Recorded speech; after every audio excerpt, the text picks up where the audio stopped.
Donald Trump ayaa sheegay in dagaalku dhawaan dhamaan karo isagoo xulufadiisa bariga dhexe u mariyay fariin Iran balse su'aasha waxa weeyaan Iran ma aqbali doontaa Iran ayaa sheegtay in wada hadallo lala galo Mareykanka aysan diyaar u ahayn waqti xaadirkan lagana yaabo in dagaalku sii socdo maadaama aan la isku halin karin Mareykanka saacad walbana uu dagaal soo qaadi karo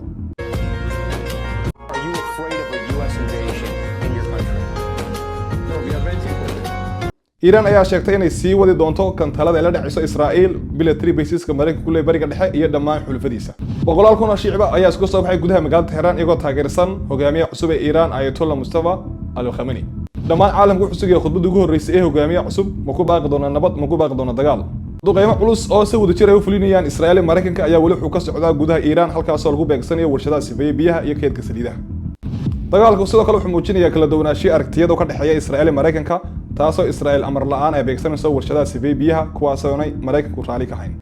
qiimaha shidaalka caalamka ayaa gaaray $120 foosadii markii ugu horeysay muddo 5 sano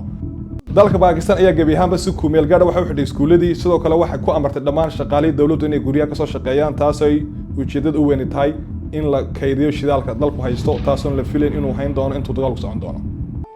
waxaan halkan ku soo gudbin doonaa wararka ugu dambeeyay bariga dhexe fadlan haddii tahay markii ugu horreysay soo boqotay page-ka waxaan ka codsanaynaa akoonka follow sar thank you so much